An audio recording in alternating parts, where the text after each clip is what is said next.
मान्यवर सभापति महोदय, आज मैं एक बड़े गंभीर विषय की ओर सदन का ध्यान आपके माध्यम से आकर्षित करना चाहता हूं। महोदय, हिंदुस्तान की लगभग 5 करोड़ आबादी में और मध्य उत्तर प्रदेश के लगभग 25 जिलों में अवधी भाषा को मातृभाषा के रूप में प्रयोग किया जाता है और आज से नहीं, एक अनादिकाल से अवधी भाषा का प्रयोग इस क्षेत्र में होता रहा है। मान्यवर, देखें कि अवधी भाषा में जितना समृद्ध साहित्य रचा गया है, चाहे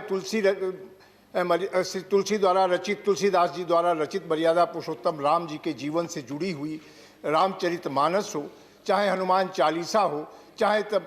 बरबय रामायण हो, छप्पर रामायण हो, जितने भी ग्रंथ लिखे गए, इसके अलावा तमाम उसमें विधाएं जो अलग अलग, चाहे छंद हो, दोहा हो, सोरठा हो, सवैया हो, इन सब की रचना अवधी भाषा में हुई। जितना समृद्ध साहित्य अवधी भाषा में मिलता है मान्यवर, वो शायद ही किसी अन्य भाषा में हो। भगवान राम के जन्म स्थान से जुड़ी हुई अवधी भाषा, तब उस काल से ही अवधी भाषा का प्रयोग होता रहा है। और आज जब इस वर्ष हम लोग मर्यादा पुरुषोत्तम राम की जन्मस्थली पर भव्य मंदिर का निर्माण कर रहे हैं, तो उनके जीवन को, उनके जीवन चरित्र को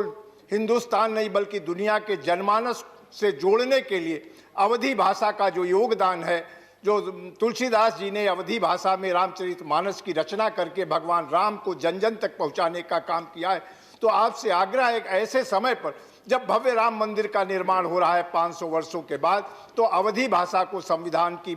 8वीं अनुसूची में सम्मिलित किया जाए। मान्यवर, अनुच्छेद 351 संविधान के वैसे भी संघ को ये अधिकार देता है, ये कर्तव्य देता है कि हिंदी भाषा को कैसे समृद्ध किया जाए, वो प्रयास किए जाएं। अवधी भाषा की समृद्धि से हिंदी भाषा समृद्ध होगी और हिंदी भाषा बोलने वाले लोगों को भी हिंदी भाषा को और ज़्यादा समृद्ध बनाने में सहयोग होगा। तो इसलिए मेरा आपसे आग्रह है कि वैसे भी आपका बड़ा उदार दृष्टिकोण रहा है भारतीय भाषाओं के प्रति, और आपने समय समय पर भारतीय भाषाओं में चर्चा करने की अनुमति भी प्रदान की है। तो आपसे मेरा ये आग्रह होगा इस विषय पर भी कि अवधी भाषा को संविधान की 8वीं अनुसूची में सम्मिलित किए जाने के निर्देश भी सरकार को देने की कृपा करेंगे। मैं अनुग्रहित होऊंगा। बहुत बहुत धन्यवाद।